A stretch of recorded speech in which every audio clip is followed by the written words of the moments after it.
Sen joydami, nima qilganing bu? Abdulhay Zafardan pul berib oldim yana 2000. Qara tekshirib sanab olgan. Yana urib qolmasa o'tgan safardagi 10 ming bergandi, 8 ming oldim deb o'ylang. Sanab olgan. Shu pullarni deb menga xiyonat qildingmi? Insofing yo'q ekan.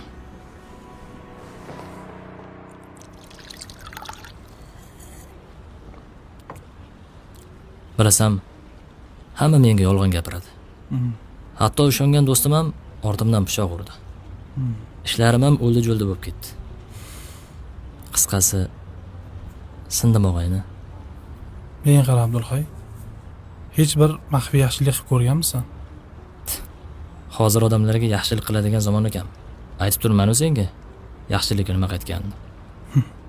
Yo, men hech kimga bildirmasdan qilingan yaxshilikni nazarda tutyapman.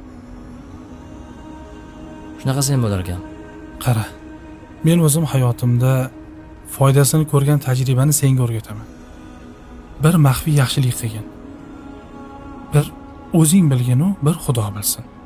Boshqa hech kimga aytma. Shunda foydasini ko'rasan. Sinab ko'rishim kerak ekan. Buni sinab ko'rilmaydi. Astoydil, ishonch bilan, ixlos bilan bajariladi. Shunda natija ko'rasan. Tushundingmi? Mana bu senga.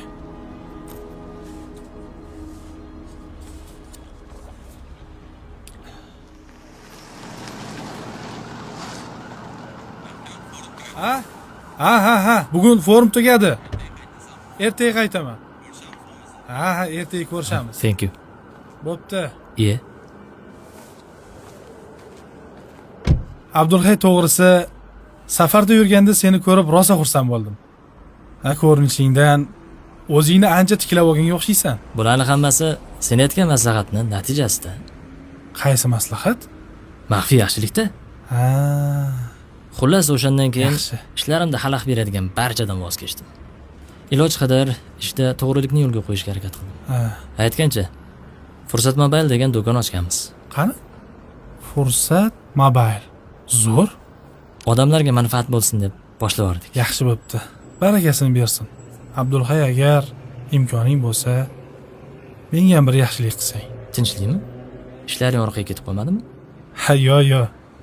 Mana shu forum ishini deb rosa qornim och qolgan. Shunga kechki ovqatga sherik bo'lsang deyotgan edim. Shunaqa demaysanmi? Unda men mehmon qilaman. Yo. Hozir yaxshilik qilishga ko'proq men muhtojman. Unda sen aytgan maxfiylikka to'g'ri kelmay qoladi-yu. Qara, ba'zida oshkora, ba'zida maxfiy yaxshilik qilish kerak. Mana bu yerda yaxshi restoran bor.